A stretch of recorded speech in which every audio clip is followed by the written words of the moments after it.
Start off with welcome. Okay, got it. Okay, thank you. I'm going to continue. Okay. So we're going to give the candidates 10 to 15 minutes per candidate for the following. We're going to try to keep this to about an hour or so. If it goes over a little bit, I'm not that concerned about it, but if you feel like you need to drop off, that's okay too. So the candidates' statements, we asked them to talk about the following: the Redondo issues from your point of view, plans for issue resolution, and the first thing to do for Redondo after the candidate is elected with a time frame, how the candidates plan to keep Redondo residents informed of progress. Then we'll go ahead and take questions from the floor as time and interest allows. And then we'll ask for brief closing comments and remarks from candidates. And then the board of directors will sign off and probably do a debrief afterwards. Okay, so I'm going to start by introducing the rest of the board. David Emery is our president. Judy Corey is our treasurer. Lisa France is our secretary. And Kirk Dornan is our vice president and Zoom host extraordinaire. And Kirk is doing, with much appreciation, the Zoom technical support. So let me go over a few ground rules. We'll keep the audience, well, like I said, we probably don't need to, but we want the candidates to talk about their thoughts and ideas regarding their view of the Redondo issues that we deal with on a nightly basis. I'll call on them one at a time, but let's be okay if they end up talking amongst themselves as a way of sharing perspective with their history in the Redondo neighborhood.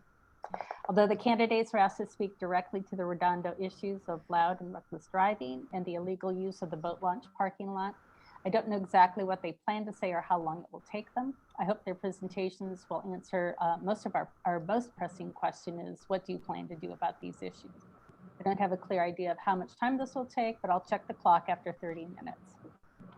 Hopefully the candidate's presentation will answer our questions, but we will also have the opportunity to ask questions of the candidates.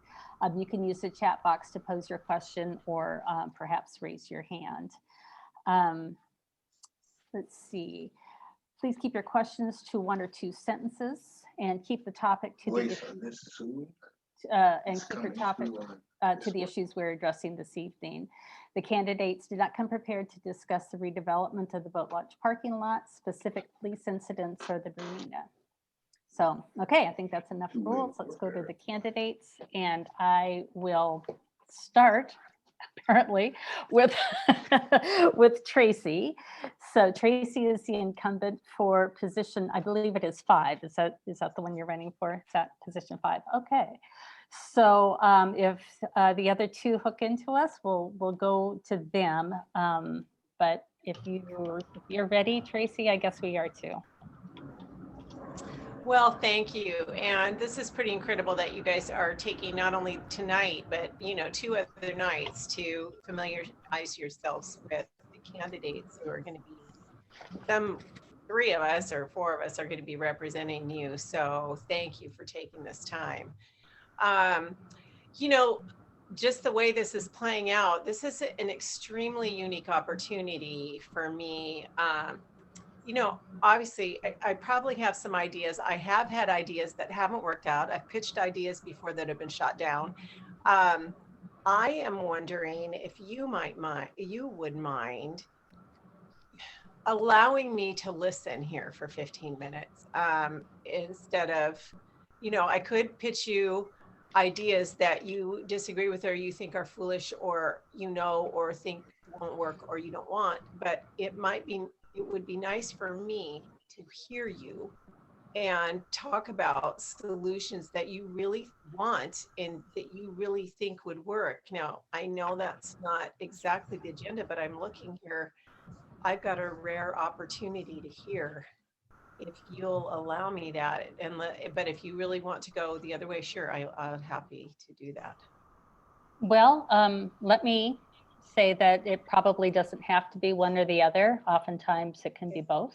So But I'm going to have to ask the board how they feel about that. I personally am fine, but I'm afraid what you're going to hear is a big gripe session. And I'm not, we do actually, it's not just griping. We have actually amongst ourselves said, why can't they do this or why can't they do that? Right. And I'm wondering, I am going to, David, put you on the spot, but if you don't want, David's our president, and he also has some good ideas, but the other board members also have had good ideas as well. So maybe what I can do, first of all, let me check in with the board members. How do you feel about just maybe having some sort of discussion out loud with the candidate willing to listen to us? Everybody's good with that, Lisa? You're okay? How about you? Yeah, sure. You're okay? Okay. Okay, I am taking notes. Okay. So. Okay, so David, on that minor change, go ahead and start. But then Traci, do feel like if you want to interject a question, I'm okay with that if everybody else is okay with that for clarification or whatever. Thank you. Thank you, David. Go ahead. Hi, Traci. Hi, Traci. My name's David Emery. I'm the president of our board of directors here. I've been a resident down here a little more than 6 years. I have a bit of an advantage. I'm on the top floor in our building and I have a bird's eye view of the shenanigans down here. And just so you know, I think all of us, we moved here understanding that there's going to be noise because it's a public venue. And I, for one, actually used to look forward to the summers because the sounds of children playing and, people coming and going and maybe occasional car stereo wafting off in the distance. And that was actually kind of cool. It's turned into a nightmare over the last year. We've got hot rodders down here making a terrible noise and creating really very significant public risks with hot rodding in the parking lot and around the parking lot. They come in groups, they're organized, they've got modified exhaust, and they've got these cars where they can purposely backfire. And the first dozen times, I felt like I needed to run to the phone and call 911 because it sounded like gunfire. It's that often. And I timed it a few times, and it's like 40 times in a few hours around dusk. So it's sporadic, but it's terrible. And then there's always been a low level of drug use and prostitution down here, but the drug use has kind of really picked up in the last couple of months, and especially the last couple of weeks. I think you were around for the running gun battles a few years ago that resulted in putting in some parking restrictions around here, and that helped for a while. But over the last week or two, we now have guns down here. There was even a shooting down here this past Saturday where someone got injured apparently. And it's organized groups of young people representing sort of different groups. And it's, so we've got people who are creating public hazards with their driving. We've got a horrendous amount of noise down here. And I wanted to make sure you understand this is vastly abnormal. And anybody in government for the city of Des Moines should find this reprehensible, what's happening. And when it was after, the candidates shared last time we met with under candidates, I started out making a point and having a request. And the point is this, that the police response has been impotent for the last, they're starting to come down here more often, but they're just far from getting the job done. 9 times out of 10, I can watch, and the guys that have the loud stereos or the loud exhaust or the loud backfiring or the drugs, 9 times out of 10, they see the police officers showing up and they simply put away what they're doing. If the police make contact after they've put away, usually they just leave, but even if they stay, the police make contact, nothing comes of it. And the 1 time out of 10 where the police make contact when the activity is still going on, very rarely does it result in a citation. And I attended the council meeting at the end of June, and I was so excited to hear the police have finally bought some equipment they need to enforce the loud exhaust, car exhaust, and that they were starting to be down here a lot more and writing a lot more tickets. And I looked at the police blotter, and most of the ticketing for traffic violations were the morning commuters. And so setting up, speed traps down here for morning commuters does squat for the problems that we have down here. And so I wanted to let you know the police have just completely failed in basic enforcement down here. You know, they're starting to write more tickets for parking, but the bad guys stay with their cars always. And so the only tickets that are getting written are for people who have left their cars. And those are families that are down here trying to enjoy the beach, or young people down here trying to enjoy the beach. And they'll write tickets for people who are parked after hours that aren't in their cars, and they won't write tickets for people that are in their cars after hours. And it's the latter are the problem people. So there's been members of our community trying to warn the council. It's terribly bad, and it's going to get worse. And it's now worse because they're shooting at each other. And so I've noticed as things have started snowballing, more and more loud stereos are playing a part with these different groups, sort of staking out their claims. And so this is my request to you. You're on the council. There's a public disturbance for noises ordinance for the city of Des Moines. It's chapter 7.36. And I would be very interested in knowing if the police have written any tickets for loud stereos down here under chapter 7.36 of the city ordinance. Because if it's 0, then the council, I'm holding the council responsible for getting the police to start doing their job and running the tickets. And so my bet is if you start writing tickets for the loud stereos, that's almost always only the bad guys that are down here smoking drugs. And it's not just marijuana now, it's white powder on sheets of aluminum foil. They get all tweaky.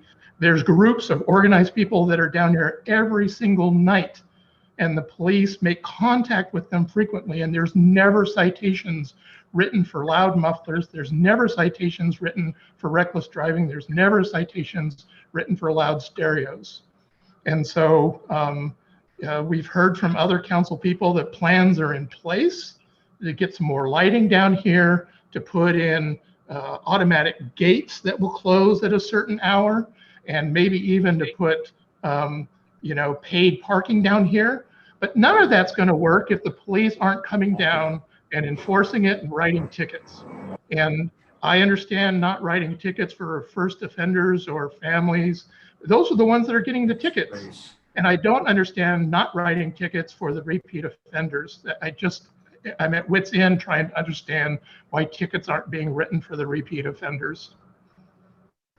I'd be interested to hear what ideas you floated to the council and got shot down over, because if it's writing tickets for stereos, then we've identified a problem. No, okay. my ideas. Well, Traci, before you move on, I'm going to we were going to go ahead and maybe have more of a roundtable so all of us can talk about some of our ideas and solutions. So just keep your notebook handy there. And I want to see before we launch into solutions or from you, if there are other people, because I know Judy and I have talked about it a little bit about, especially that gate. I know that the putting in that gate that where you have to pay to exit, my understanding is that reduced a lot of these same types of situations in the marina, where they were having some of these difficulties as well.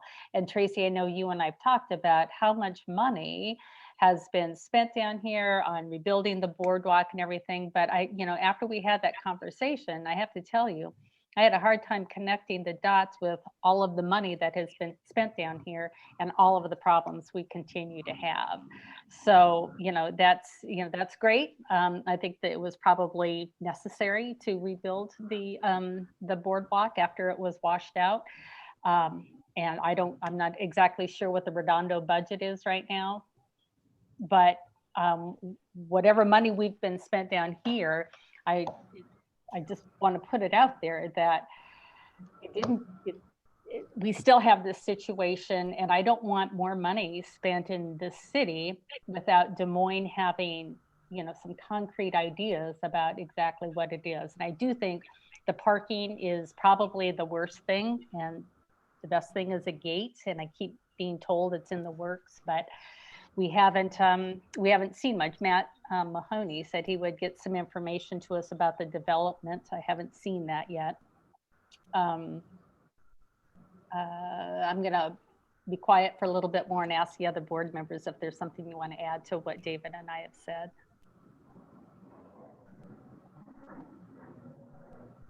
Oh, Hey, Judy, Karen. this is not the time to be quiet.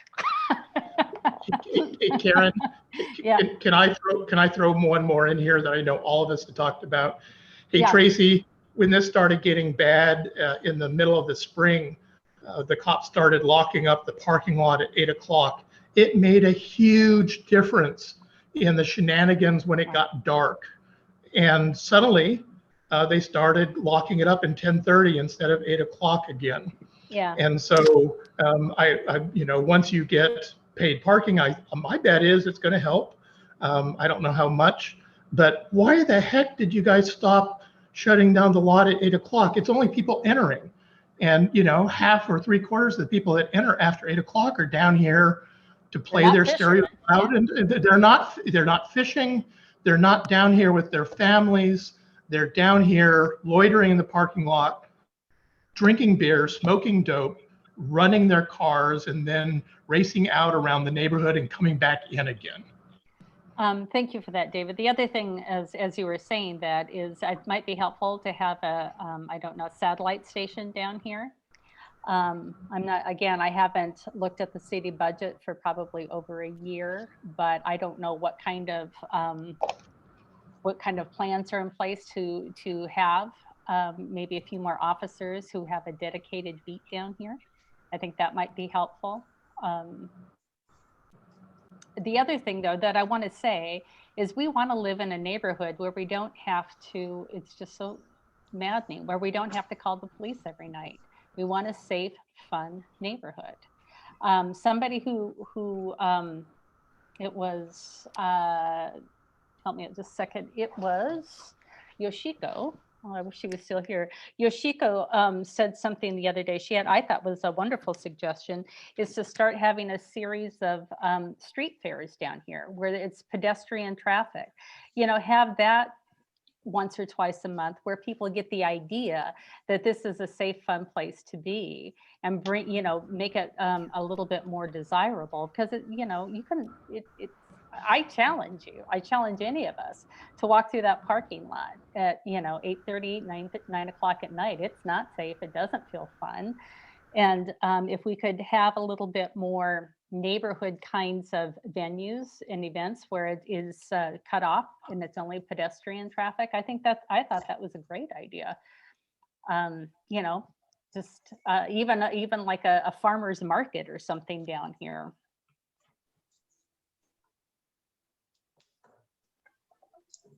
I'm writing. Yeah. Thank you. Thanks. I don't know. David and I, we run the risk of overtaking this because we've talked about it and so passionate about it, but I don't want to suppress anybody else's response as well. So it's very good to hear from all of you. Thank you. So yeah, keep going. I mean, my pen is full of ink. So. Just really quickly, my husband's on another Zoom call and we're getting interference from each other, and that's why I'm staying muted. Oh. So my feelings, but I really do need to stay muted, okay, or you're going to hear noise. Okay. Thank you, Judy. Can you hear us okay? Okay. So what else do you think Judy might say that you didn't say? Karen, you said that you two talked quite a bit. Oh, I think, at this point, it is frustrating and, to have no consequences for the illegal use of the parking lot. That, I think, and I'm going to speak for Judy here, that some of these people are down here with their children and they're seeing their parents not pay for the parking. And, that's just teaching them, to be inconsiderate and rude citizens. So, the kids are reading and they're seeing, parking, you pay this much and then they don't pay this much. And you start kind of, and I'm maybe over speaking here, Judy, but you start a generational habit of no consequences. And there's no respect for the law that's shared, from, the parents down to the kids. Yeah, I know you and I've talked about that quite a bit. So was it, Judy, did I capture everything that you would have said? Pretty much so. Okay. By the way, I used to be a sign language interpreter, so it's it's okay. So Lisa and Kirk. Nope, I'm good. You told me to be in charge of the mute button and I'm trying to lead by example. Okay. Well, the only thing I want to add is I'm a walker and I like to go walking, and I don't even feel safe going anywhere, near the parking lot and onto the boardwalk after 4 o'clock every day.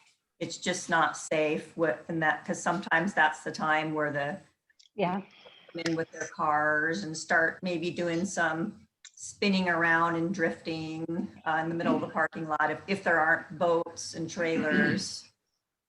So it really makes it a challenge where I can walk after 4 o'clock. I have to go up into Federal Way behind us here in Marine Hills, where they don't have that problem. Yeah, Federal Way. Yeah. It's just a challenge. I mean, when we moved here, we thought this was a very nice area, and the police would be patrolling it and keeping it safe for us. But it turns out that's not the case. It's not safe to live here.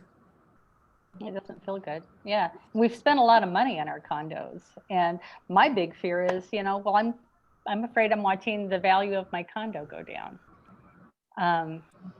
Right. And why? Why us? Why Redondo? Why is Redondo? That's my question, is why is Redondo? I'm trying to think of an analogy I can use. Why is Redondo not being considered? Why? My question is, does the city council think that Redondo has any issues? I have asked that before. Last year I got together with, I don't know, Matthias and John Brewer and Ken and Matt Pena, had a nice big meeting, but I could not, and I just cannot get to the bottom of why is Redondo, a stepchild in Des Moines. Why? Matt Mahoney, he joined us yesterday, Monday, whatever it was. Friday, thank you. And he had a picture behind him. He had a picture of the Marina dock, which I thought was very, very tone deaf. It's like, oh, how nice, to kind of put that under our nose a little bit. It's so, I don't even think he realized what he was doing and how offensive some of us found that. And I'm sure he didn't mean to offend us, but I think it just goes to my point is, well, why aren't you thinking what offends us? Mm-hmm. Oh, I'm sorry. I'll back up a little bit. I'm sorry. We all get pretty passionate about this. I know that was, I'm sure on his part, just an oversight, something he wasn't thinking about. And that's how we think Redondo is viewed, an oversight something people don't really think much about. And I think that nailed it. It nailed it for me. And There's nothing you can do about that, Tracy. I'm just saying that that is, you know, that I think that's indicative of how we feel we are represented or not. Mhm. Go ahead, Lisa. I think you were trying to say something. Were you going to say something? right. And I'm just waiting to be looking out the window one evening and watch a nice little family get totally ran over. And I think that's probably what it's going to take to catch Des Moines' attention. Somebody to get killed by one of these idiot drivers. It could have happened very easily. I don't know if you know, Tracy, about the incident a week and a half ago or so, where somebody who was drifting up Redondo Way, drifted, you know, kind of doing a half donut type thing, showing off with his little friends and his little Mustang, lost control of the car and took out our exit gate and our chain link fence. And so now our property is exposed and at risk. Well, every day, every evening, I sit here and watch families pick up kids and run out of the way as these guys speed around the parking lot and blow through stop signs. People are jumping out of the way of these cars every day down here. And, you know, a few months ago, it was starting around 4 in the afternoon. Currently, it's closer to 7 in the afternoon. But, you know, Tracy, it's just a matter of time until you're on that Des Moines is on King 5 and Como and Cairo with a family killed by one of these crazy drivers down here. And I think you ought to ask yourself how it's going to look when word comes out that, and they can see the police blotters, this has been reported daily for months. It's definitely a concern, you know, when I receive these, and you guys aren't the, you know, I think I've said this, you know, to Karen at We're least. not the only ones. One, yeah, you know, we, Deputy Mayor Mahoney and I spent a couple hours over at Mark Ide's house. He's in Redondo Beach condominiums right there on the front drive. And I'll be meeting with another group of folks from Bayshore here soon. Everybody's concerned. So yeah, I mean, don't feel like whatever you said earlier, you know, these things are really disconcerting when people write these notes. So, but I want to keep going. I mean, I'm going to keep taking notes until you have a question for me, but what else? Is there anything else that really a concern for you? I'm trying to think. Just the noise. We can't even, you know, we're hardworking people. We work 8 hours a day and At home. And maybe around 8 or 9 o'clock, we would like to sit and watch one TV show and be able to hear the TV. We can't hear the TV around between 8:30 and 10. We have to shut the door, and so it gets kind of hot in here to accommodate all these little punks in the parking lot. And these are repeat offenders. Yeah. They're down here every night doing the same thing. The cops make contact with them from time to time, and no one ever gets a ticket for it. Nope. You know, it might also help. I did see, and I don't know why, but I don't know. Did anybody else see the tow truck that was driving around the parking lot last night? Yeah, I did. Yeah. I don't know what that was about, but I did talk with Ken, and I thought maybe just having a tow truck, you know, stationed down here, just ready to tow a couple of the offenders, and it wouldn't take many. But we have these punks, as we were saying, who use the whole truck and trailer slip, and they just use it right under our condo as a party place. But they are, they're illegally parked to be in those slips because they're for truck and trailers, and 2, they don't pay anyway.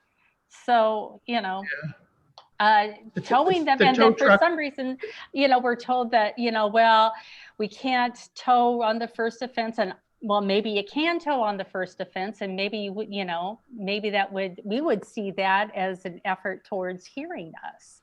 The other thing I wanted to say, David, when Kirk and I were talking to Ken about closing the gates at 8 o'clock, we suggested that, and Ken said that when that happened, these guys went up and they parked in an ungated condo, and they parked in a parking place that was reserved for the owner.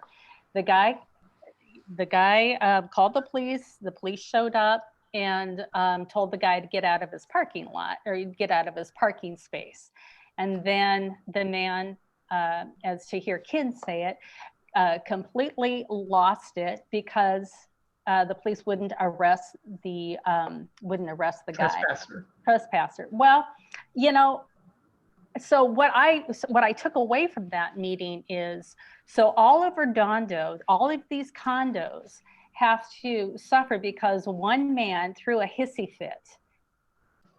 And I realized closing this parking lot early is going to push the parking out into the neighborhood. But we also, maybe we get a neighborhood tow truck. Maybe we get, like I was saying, a satellite police station out here. I don't know. You could convert the signs saying no parking after 10 to cars are towed after 10. And the latest gun violence and the really bad drug use is after 10 o'clock. So, there's no legal parking down here after 10. The police seem to be incapable, if they come, when they come down and clear it out, they're very effective. They just don't do that consistently. And so some nights, it's nice and quiet around 10:30 or, 10:45, it gets quiet down here. Other nights, it's like a zoo down here because the police didn't clear out all the scofflaws. I'll tell you, if you, Traci, if you converted this to towing and you got a private contract so it didn't cost the county, the city any money, I guarantee you're going to have a lot less problems with the bad guys coming down here and pulling this crap after 10. So, Traci, are you getting an earful? Yes. What are your thoughts? Traci, maybe you can respond to us. Yeah, it sounded like you were going to say something, David. Exactly what Karen just said. Okay. Well, wow. You guys have some good ideas. And so what I want to do is I starred a few of the things that you said that related to what I would say were solutions or mitigation, at least anyway, and talk about those, the possibilities. Just to go back to anecdotally about my, where I've been shot down is, can you hear me? Is there too much of a delay or are you doing okay? No, we're fine. We're fine. Is that the one suggestion that's happened a few times is about adding some more raised crossings or speed, large speed bumps, not just small ones. And that was shut down for, for miscellaneous reasons. Well, it's a state highway and I don't know if we're going to be able to do that. We already have two. Somebody did give me some feedback about, yeah, well, that takes care of the speeding thing. But what they do with these hot cars is they slow down, go over the speed bump and then step on it on the downside. So where you might have two popping, exploding accelerations. Now, if you add two more speed bumps, that would take care of speed, but it would add actually to the sound because of the terrible habit. And so I'm like, well, okay, that's kind of a catch-22. We've talked about flashing signs at different times and also camera ticketing. Now, here's an interesting one. You are probably aware that in the state of Washington, speed cameras, in other words, camera photo enforced speeding infractions are not allowed anywhere except school zones. Now, the city of Tacoma does have, they ended up somehow finagling a special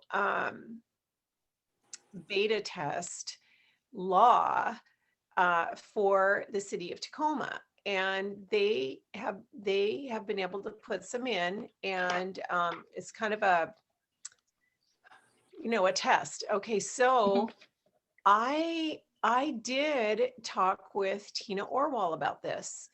And so there's a little bit of energy about changing some of these laws, especially with the racial tension that's going on and what's happening with our law enforcement all over the country, even from at the federal level, to want to relax some of these, to actually increase photo enforcement in any way they can, because it reduces law enforcement personal interaction. It reduces the possibility of racially charged interactions. It's like if you were speeding, you were speeding. Nobody even knows what color your skin was. It was your car was going too fast. And so there's been a lot of resistance, but our federal and state legislators are warming up to this. So actually, Tina and I, and she's inviting Jesse and Jesse Johnson, and who represents you guys down there in the 30th, and Ken Thomas and Chief Padilla in Kent, and a couple others to talk about this. I think Tina's pretty excited about being able, because she actually rode with some officers down in Kent and had this serious discussion recently. So fortuitous time to have this discussion. Now, does this, let's say, fast forward to next spring in the session, and this comes forward and we're able to have a photo. This might be a fantastic beta test down in Redondo. Especially, the other thing was why I brought it to her is because that's 509, right? It's a state route. So that's the other thing. It's like trying to do things down there. It's a little bit complicated. So what's 509? It's 509 down there. What is 509? 509, the main drag along the boardwalk. So to do photo enforcement down there, or to do raised speed bumps down there, anything you do on that, you have to work with the state, because we don't own it. It's like down here, same thing, our Marine View Drive that goes down through the middle of downtown, 509. So let's say we want to do some traffic revisions or whatever, we can't just do it, So all that to say, a discussion is upcoming here in the near future. Mary Soderlund, Tina's admin person, is working on putting a meeting together, but that's as far as we've gotten on that. So let me interject for just one moment, though. I think that's all very well and good, but it isn't really speeding that we have issues with. It's cruising, and it's the noise. We don't have a lot of speed. The speed is actually in the parking lot when they, were twirling donuts and stuff like that and chasing each other around. But on the, we do have some running the stop sign. It's not that they don't ever speed, but they speed. I mean, they do the noise. That is like, their siren call to each other. Yeah. So I mean, I appreciate the speed issue, but I would caution you to think that that's a problem down here. It's well, not. You know what, it is to different people, Karen. It all depends. That was like one of the popping and the spinning the tires and stuff out in front of Mark's house, for example, or Rick Johnson's house, or it kind of depends on where you live in Redondo, the kinds of things that are important. And I can totally see where you guys are coming from, and I'm just gonna move away from that suggestion right now. So let's see, you talked about writing tickets. Let's talk about the ticket writing and towing concept. Now that is an interesting idea. One thing I would be concerned about, maybe you can give me some feedback, is one thing you said is writing tickets for the empty cars. Those are the people who are out walking. Those are not the people who are having sex in their car, doing drugs in their car, committing other types of violations. And you seem to be more, it seems like there's a bigger concern about the people who are actually attached to their cars at the moment. So I'm wondering about the interaction of trying to tow. Seems like you would be more interested in wanting to create consequence for people who are doing dastardly deeds in or around their car. So tell me what. Yep, that's an outstanding point. I haven't talked to the police about this. I'm wondering if they don't write those tickets for people with their cars because it's a no parking and not a no standing. So But if we convert all of this, they're not paying. So it's both in the parking lot and also on the streets. If they only get tickets if the car is unoccupied, for both of those, if we could convert tickets, it can be written either for unoccupied cars in the parking lot or on the streets. I'm thinking the 11 p.m. bad guys that are down here that are on the streets that are with their cars that the police never write tickets for. Could we, I think it sounds like it might be a simple solution just to change the rule from parking to standing. No standing or parking after 10 o'clock. Like a loitering code, like a loitering law. Yeah. I would love a loitering law down here, but we've been told that can't be done. Really? Why? Did they tell you why? It has to, well, I forget who we heard from the council on that, but it had to be, it can only be done for private property. But if it can be done for public property, loitering would be the #1 thing on my list, possibly after closing the parking lot at 8 o'clock instead of 10, and possibly after writing tickets for loud stereos. Implement a loitering law. The police would be empowered to actually write tickets for the bad guys at that point, if that's the thing that's holding them up. So give me some feedback on, so also a few weeks ago, I rode with the police and because I wanted to get, kind of their perspective and ride around, see what was happening from their side. And we wrote a lot of tickets. They were all parking tickets. They just shooed everybody out. And that night, of course, I rode with them until like 1 or something. There wasn't anybody doing anything illicit, I would say, but that was just one night. And so where do you think, okay, this multiple question. Do they close it with a chain, lock the gate at 10? No. Okay. If it's done, it's done at 10. They lock the first one on a good night starting a few minutes after 10, and they don't get all the gates closed until between 10:15 and 10:20. Okay. That's, pretty good. But so after the parking lot is gated, so how much of the activity, the illicit activity, you think is happening on the street versus inside the parking lot? I mean, do people park their cars in the street and then go into the parking lot and do stuff, or do they stay with their car out on the street and do stuff? Most of the illicit stuff is outside the parking lot at that point. At that point, Okay. yeah, right underneath our balconies, or up on Redondo Way South. Okay. Because there's no parking on Redondo Beach Drive. I mean, they couldn't do that. Right. There is a little bit, just so you know, Karen, people, these bad guys park in the boat launch as well. Oh yeah. Yeah. Mark talked to, I saw, he sent a lot of videos of that. That's what they in that boat launch for, is parking and stuff. So what I'm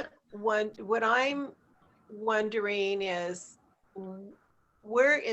so there's 2 segments of distress. There is closed, but then before the gates are closed. So you have 2, it seems like almost there might be 2 different approaches here. Before the gates are closed, would you say the majority of the problem happens in the parking lot, or it's both places? Both places. Okay. So there's a nuance there. okay. A big part of our problem are repeat offenders and groups. And the group repeat offenders, it's almost always in the parking lot. Yeah. And so before the gates are closed, the repeat offender groups are almost always in the parking lot. And then the other 50% of the problem are all these people that are sporadic coming down here. Those are mostly on the streets. So one of the things that has been talked about is this automatic gate system that that really reduced a lot of activity down at the marina.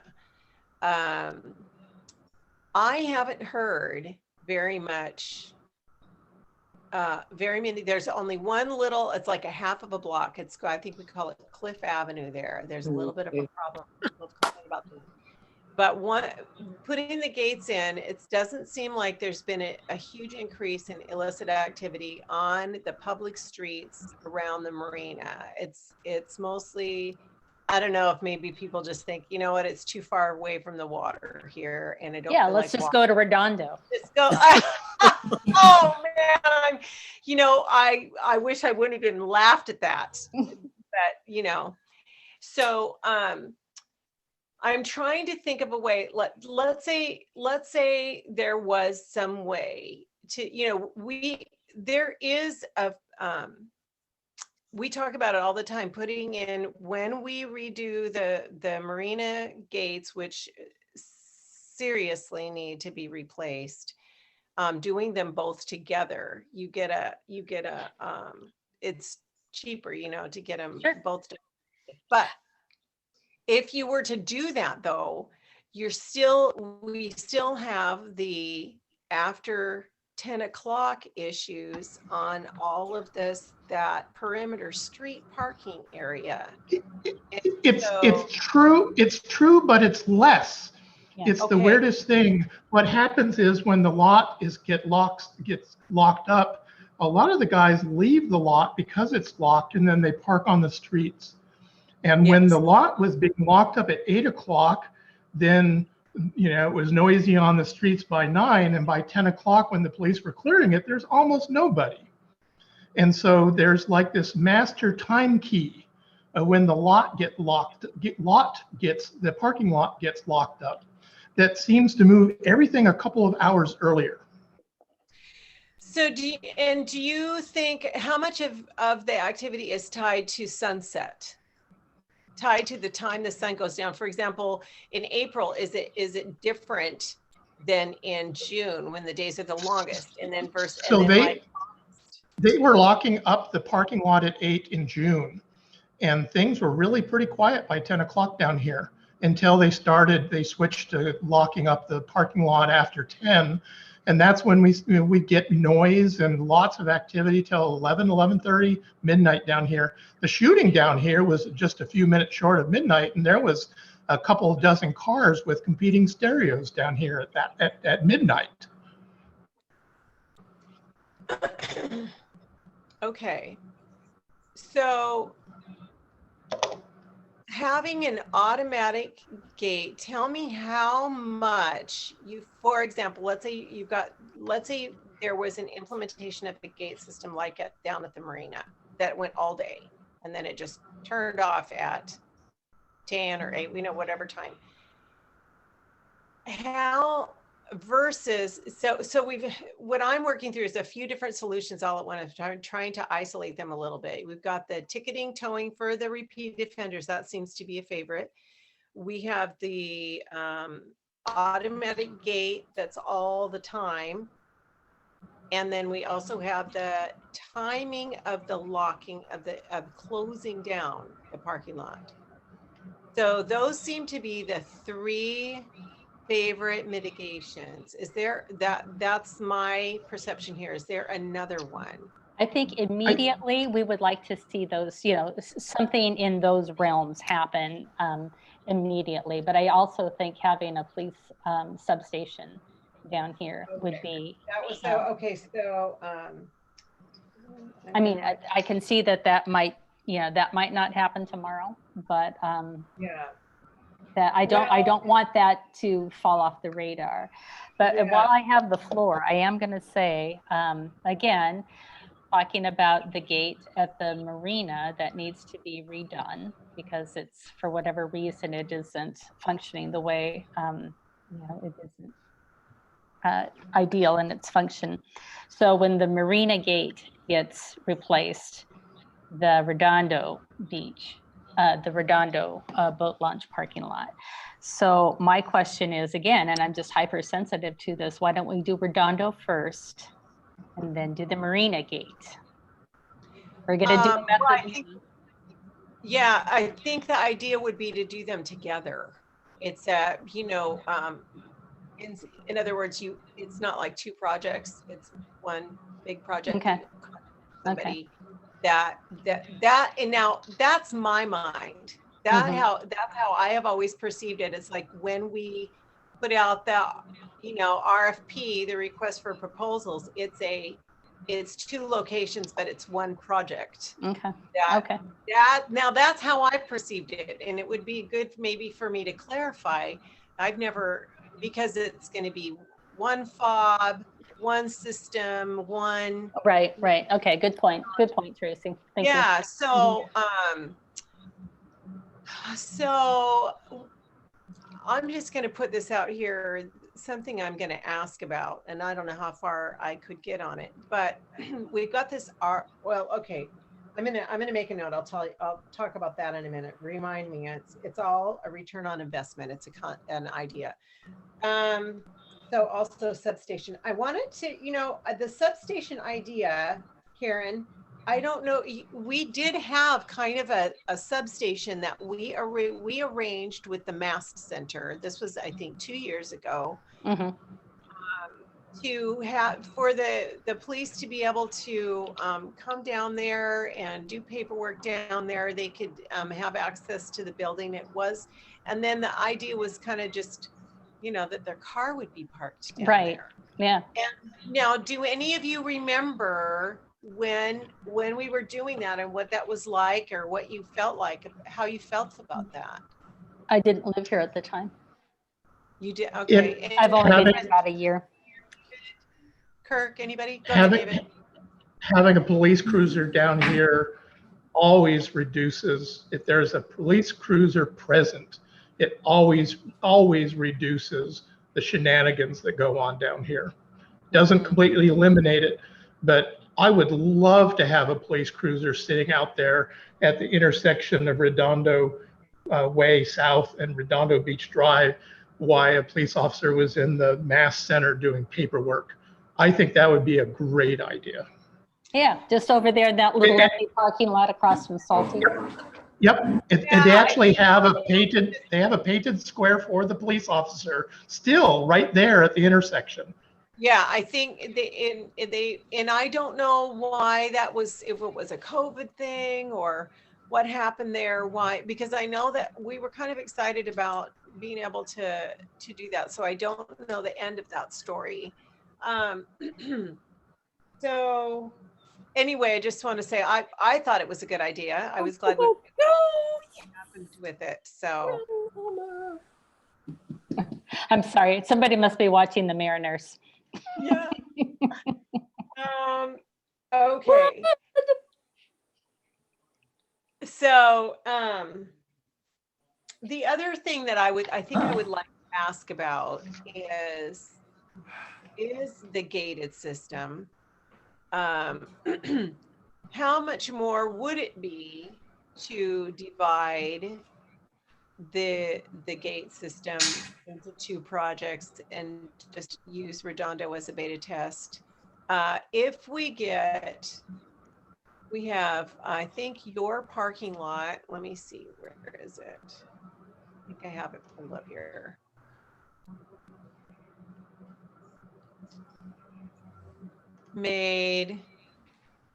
So the parking in Redondo did, 90,000 in 2018, 84,000 in 2019. So I know that the marina system was definitely well into the hundreds, and to replace it is well into the hundreds. But it also has 1, 2, 3, 4.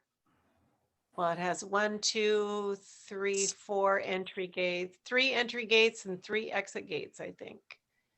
And where now your configuration, I think it might even be more than that, but your configuration would have 1, or do you have 3? 1, 2 entries, right?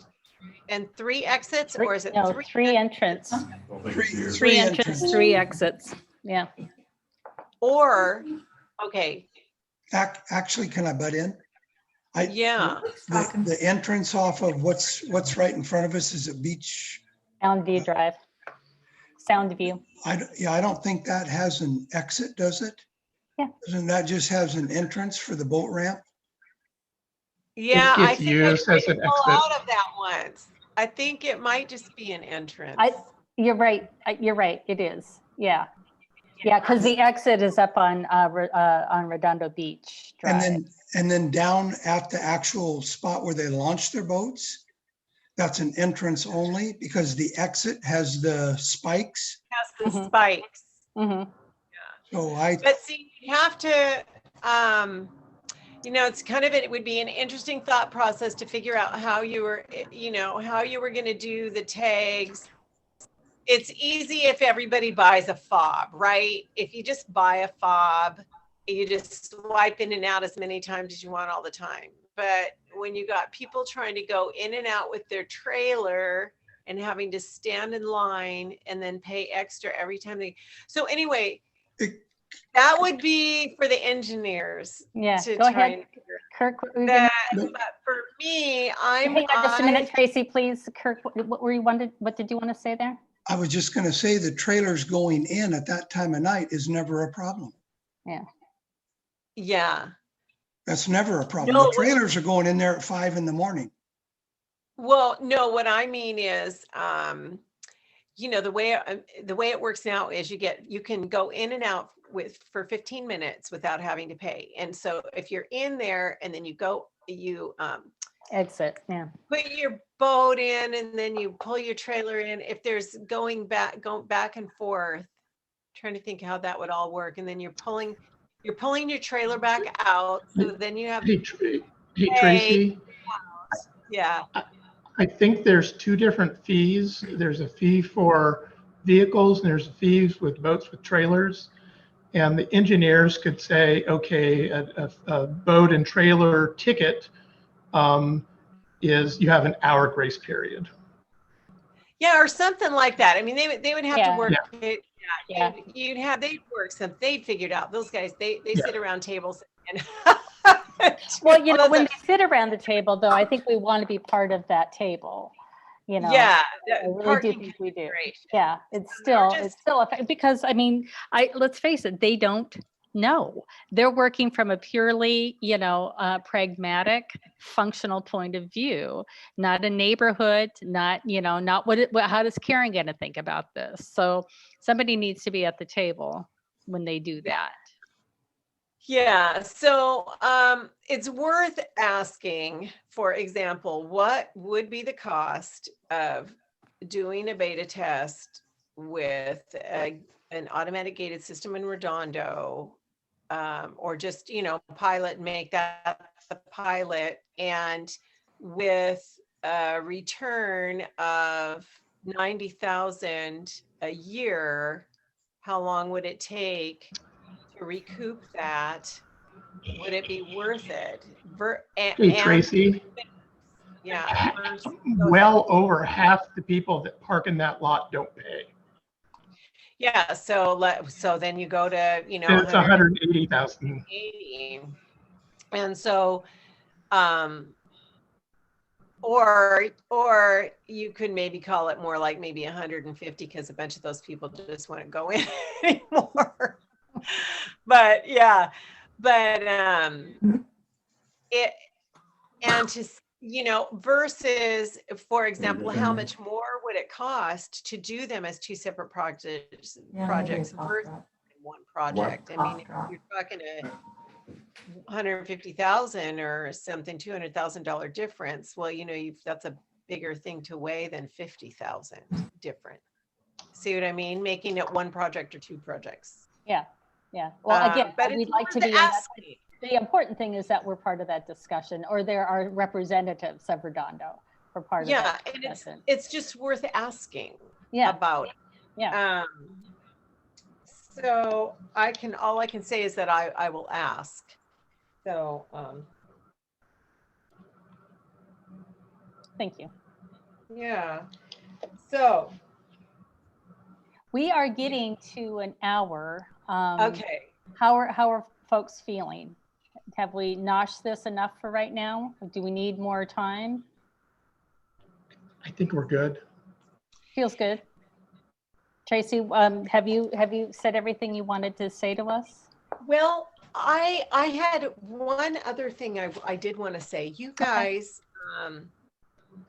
are pretty passionate and very intelligent and articulate, and you have done really well advocating for yourselves down there, and you have gotten us kind of fired up to say, okay, let's look at some of these suggestions.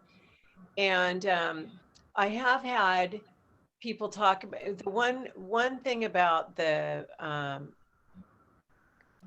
police and their ability to respond.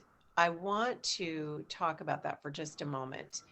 And with your passion and your intelligence and your ability to communicate and advocate, I think we're coming into a time when it's going to be even harder for our police to enforce the laws that we do have.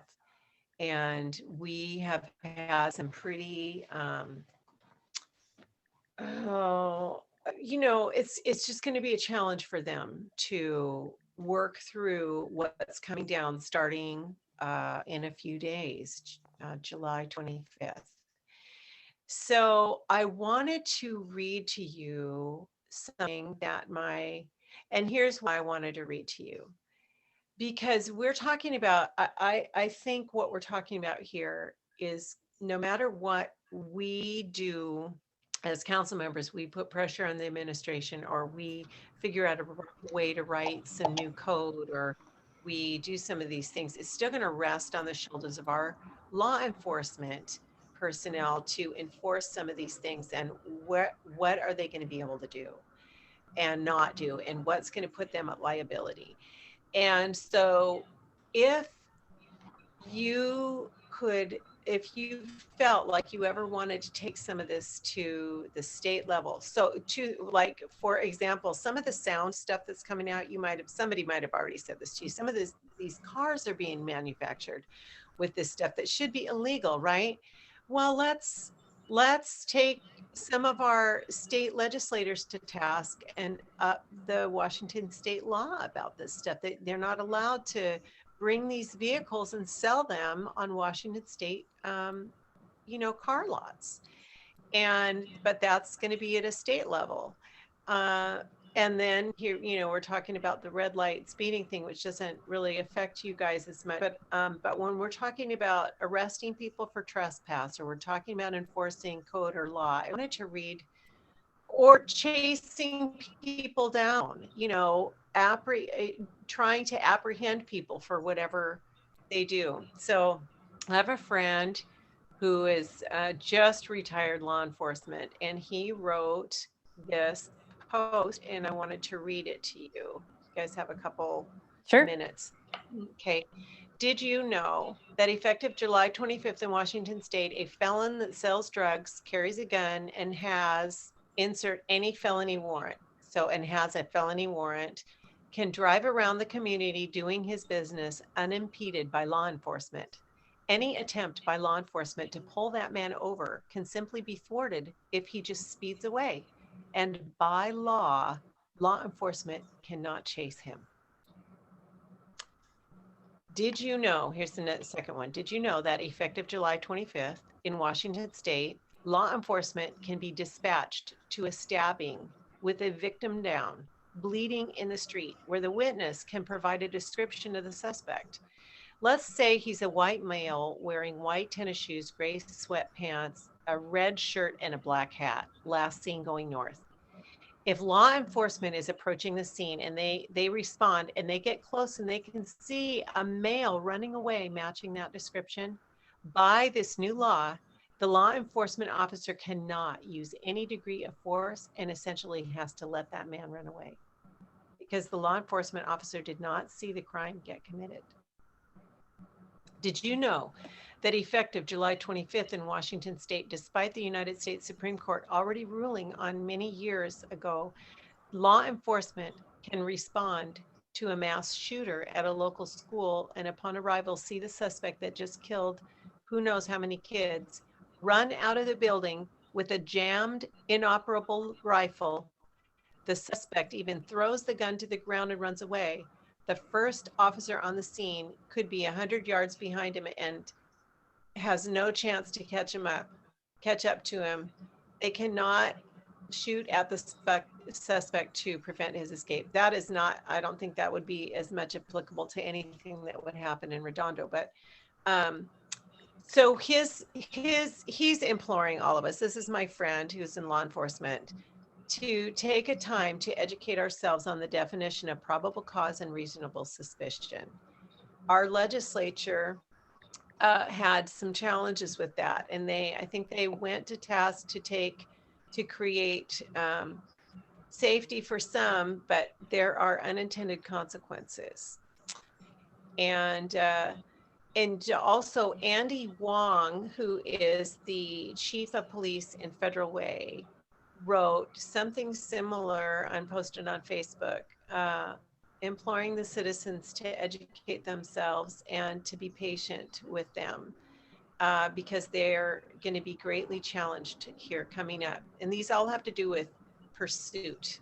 Can you even, if somebody is even walking away, can you walk after them? And if the officer does not see something happen, there's only evidence there. There's so much liability for our officers now in regard to what's called probable cause or reasonable suspicion. So these laws are also going to affect our officers' ability to respond to some of these things that are going on in Redondo. And pardon? So I wanted to read that to you as well. We're going to be under some difficult constraints here soon, and but I am going to. So I think that let me repeat just for clarity. One big suggestion was ticketing repeating offenders who are standing or just loitering by their cars, but they're repeat offenders and they're down there all the time. And it would be based on noise and illegal parking. Based on noise and illegal parking in the parking lot. Noise and illegal parking. Okay. And the police are present when the noise is going on. Okay. So, all right. And then closing the gate earlier. Now, one question I have is, what is the biggest, who does not like that? Besides offenders and, criminals that we're talking about, our biggest pushback was from Ken. Oh, really? Yes. Yeah. He was the one who told Kirk and I that some guy had a hissy fit because the officer wouldn't arrest the trespasser. And so now the whole goddamn Redondo has to deal with that one guy having a hissy fit. I don't know. I see what you're saying. So yeah. Because somebody trespassed as a result of the gates being closed, now they're opening the gates so people don't trespass. But I think to your point is, a trespasser is going to trespass. They should have figured out how to walk further or drive further. Kirk, did you want to say something? Yeah, it wasn't a matter of him walking away. He parked his vehicle on this owner's private parking spot that wasn't gated. And to me, the owner was at fault. He should have just called a towing company. He's going to have to sign the receipt that he's responsible, but he's not going to end up paying because that car is not going to get released until the tow truck company gets reimbursed. Yeah. And then he's off the hook. It doesn't do any good to call 911. You got to call a tow company, get this car off my property, and sign off with the tow company that you're responsible. It may be a $300 credit card charge. You're going to get your money back, or this guy's not getting his car back. It's one or the other. But So Ken didn't want to close the gates because that happened. Of that. That's ridiculous. That's ridiculous. That's the one he told us about. Yeah. I guess he's trying to circumvent other trespassing, but at our expense. Okay. So this is what I can say that I can do. I will talk, I will ask, I need to get educated on why officers are not ticketing repeat offenders when they're down there. I need to understand that. Can I butt in with a quick question? Yeah. Yeah. How do you know that they're a repeat offender? What documentation do they have to show that it was a previous violator? Unless they ticketed them in the first place. Every time I call, I give a license plate, and there are certain repeat offenders I see the police have gone up to several times with the same license plate and talk to them, and only talk to them and not write them with stereos or loud mufflers or backfiring or alcohol. And so there's a public record that they're repeat offenders. And the police know them because they talk to them on several occasions. My question is, I don't know what I remember what it used to be. You had a written warning. I have no idea today the process. And I understand in a police report, they can report this person, this vehicle, blah, blah, blah, blah, blah. Is it part of the record? They can go back on a second offense and say, hey, this is your second time. You're getting a ticket. I don't know. Tracy, you've got some homework with the police on that one. Yeah, well, here's another interesting thing just came to my mind while you're talking.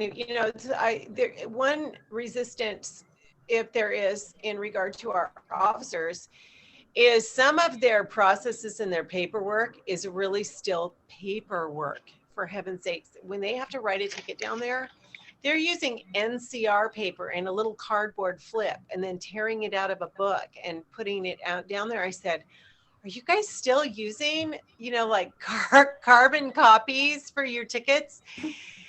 And so that might be something where if we can make enforcement easier for them, and it doesn't take, when I thought, how much am I paying this officer? I think they talked about it all rolls out for the paperwork and everything like $15 or $20 a ticket to write a ticket. I said, well, yeah, no wonder you're sitting here for 10 minutes to write one ticket. And so that might be something that we need to address on another level. And I wrote that down, talk about an increase in, enhance our tech. He says, yeah, the guys in Seattle, all they do is scan a license plate and type a couple things and blip, blip, blip, blip, it pops out. And while I'm like, I think if we could look at it on a somewhat esoteric level, the problem really isn't the parking and all the loud noise. It's the capacity to attend to that in the first place just doesn't seem to be there. And if capacity on the cardboard, the willingness to converse, the outreach to the community, all of those things, when those things fall off the radar, this stuff bubbles up. Mm-hmm. So this is just an indicator of deeper, more pressing problems. This is what happens. This is the illness. It's not the vector. Yeah, well, it's, I Yeah. feel it. It's a complicated problem. It is, like you said, the capacity, it's a staff, probably a staffing issue, something, all of these things need to be brought to the table and examined with the budget. The other thing is we are, anything else I think I would say is going to sound like an excuse. So I'm not going to say anything. We've heard it before. Oh, Yeah, I think you have heard everything. It's rhetoric. It's not that it's a lie, right? It's anything I could say to you is the truth. It's just a lot of constraints. So I think somehow there needs to be a response. We have invested in Redondo, and here's another like a catch-22. You could call it we have a huge investment in Redondo, and a lot of the people that do get ticketed or cited down there, a whole bunch of them are not from Des Moines. Why is that? It's because we've created a regional draw, and why? So that's why we're going to get like what, $4 million, or something like that to fix the pier. Why we got all this money to fix the boardwalk. Why we're going to get extra money for other things. We get money from the state through the grant process because it's a regional destination. So the more we invest in Redondo and creating, and I think Wooten Park is even, or the parking lot, some that whole area down there, it's like listed on some places as a state park even. So when Google says it's a state park, and then you've got a parking lot and a boat launch and all that. So all that to say, we've invested millions of dollars or have slated a handful of million more. We get that money because it's a regional draw. Well, the regional draw brings people down there, and it does that in itself creates some problems.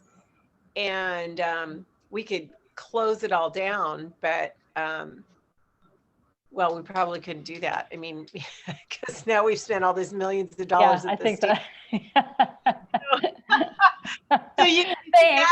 a little bit of it too, and we are a small. So the other part of that is we're a pretty small city in King County, consider in our general fund and our budget and everything. So almost all the projects that we do in our city, if it's mentionable, we do it because we've gotten other people's money somehow, and so that's bordering on another excuse, but it is how we do business here in Des Moines.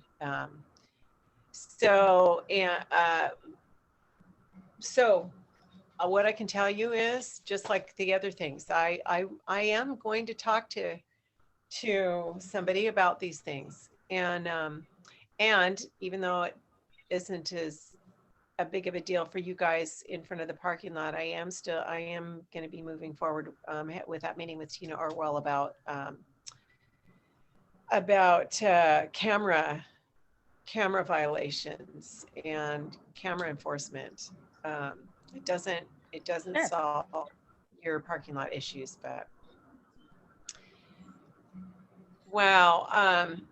Thank you for spilling really all of this. I mean, got 2.5 pages of notes, and we probably can't solve everything, and especially right away. I wish, we could have a magic ticket tomorrow and do some things tomorrow, this summer, right? But maybe, I don't know, maybe there's a little negotiation we can do. I can't make any promises. We just want to know that we're worth the investment, and if if You we're not, are. if we're not, we need to know No, that. I mean, if you think about it, like for our parks and everything, when you guys think about, per capita, we've spent more in Redondo and that footprint than anywhere else in the city, as far as any kind of residential area. The marina half belongs to all the boaters down there. I mean, it's a separate business in the boaters. And that is where we started, Tracy, and maybe that's where we can end it too, is yes, I've heard, you've told us before, that we've spent a lot of money in Redondo. And I Yeah. am having a real hard time connecting that money to this problem. There is a I think- big gap between Well, how much we've spent and what the problems are down here. Well, and like I just said, I think the expenditure of that money and the results of that have possibly even contributed to the problem by creating a greater regional draw. Oh, you know what? More, I'm sorry you broke up when you said. well, like I said, I mean, that money, like I said a minute ago, I think that money has enhanced the regional draw of your location. It has brought people from all over the South, Yeah. especially South Sure. County. Any to city you. planner would see that. Yeah, and so yeah. I And think so, that- you know, when you have a regional draw, I mean, you don't just stop there too. It seems to me, and I don't know anything about city planning, but you know, when you have a draw, you can't just say, oh, people are going to show up. I bet that'll be fun. And then, you know, so, and then not have any plans for the facilitation of civil safety and neighborhood safety. yeah. Well, I'm Good. sorry, I'm but done. I'm let's, done. I'm sorry, but let's face the facts. The criminals every day, more and more get more rights. And the citizens who pay all the taxes and abide by the laws are told to go F off. I'm sorry, shouldn't have said that. It's a fact. well, it's one of my frustrations. I don't hardly know what to do with it. I think that I just have to be so careful. You know, I have to work with some of these people, but what happened in the state legislature this year is going to be tying the hands of our law enforcement. And it's not going to take very long for a lot of these criminals to figure some of that out. I mean, I'll just tell you, the night that I rode with them down in Redondo, right? If you arrest somebody, they tell you, they know this trick. They tell you they don't feel good. They're sick. No matter whether they are not, you have to transport them down to Harborview for an evaluation before you can book them. And that takes one officer off the beat for about 4 to 5 hours. And they know that, right? The cops know that. Well, the night I was there, they just said, to use your, you know, the F word, you know, we're not going to let this guy off. We're going to take him down to Harborview. All of a sudden we went from 4 cops in Des Moines that night to 3. But here's what happens. Here's what the criminals know. If they say, oh, I feel sick, and they know that the cops have a lot going on, it's a Friday night or Saturday night, and they can't afford that extra person off the beat, they'll let them go. And they know it. And especially if it's not a felony, right? This happened to be a felony. So they were not going to let this guy go. And he was caught with a canine and everything. But yeah, misdemeanor, they're not going to, a lot of times the cops just throw up their hands like, here's another thing, you know, I went through this volunteer training with the Genesis Project a couple of years ago, about 4 years ago. And this is a trafficking rescue operation that we have right up on the highway over here. And back then they said, according to some statistics, Seattle is 3rd in the nation and 6th in the world for trafficking. And it's our corridor right here, Pacific Highway. And it goes, you know, Federal Way, Des Moines, Kent, Tukwila. 3rd in the nation and 6th in the world. It all has to do with our proximity to Asia, our international airport, all that. Okay, let's say maybe the statistics are a little bit off, but that is our backyard. And so if we take one cop off the beat in a night because of the criminals, anyway, you can see where I'm going here. It is so stinking frustrating for them. You know, we're down writing tickets and trying to clear out Redondo. All of a sudden, somebody at the Legend Hotel is threatening, you know, suicide, whatever. South King Fire is showing up and everybody has to leave Redondo and go up to the highway. So it is a sticky wicket at what is happening right now. And you are so right, Kirk. about what is happening with the criminals. They are getting more rights than tax-paying citizens who need protection and want a peaceful place in life to live. And it's maddening. So, you know, You guys know Charles Bronson? We the are going to create a village of vigilantes. And you know what? The cops aren't going to be able to do a damn thing about it because I don't feel good. Take me to Harborview. I hate to say that, but that's where we're headed. That's where we're headed. Yeah. It's Okay, maybe Traci, we need to wrap this we up a can little wrap bit. up if you want. I've got a soapbox there. Can I say one more thing? Yes, David. Traci, you pointed out we're articulate and passionate. If Yes. you feel that there's a need to have some additional voices in actions at the county or state level that you might be involved in, I, for one, I'm sure other folks on this call would be happy to answer the call to back you on something like that. Thank you, Dave. Well, you know what? Especially when it comes to law enforcement and coming up in next spring, because I think some of these unintended consequences are going to have to be addressed. And you guys are going to feel it down there, you know? So I think, thank you for that offer. And Karen, you know, if I'm going to try, I'll try and keep you in the loop, or you guys in the loop.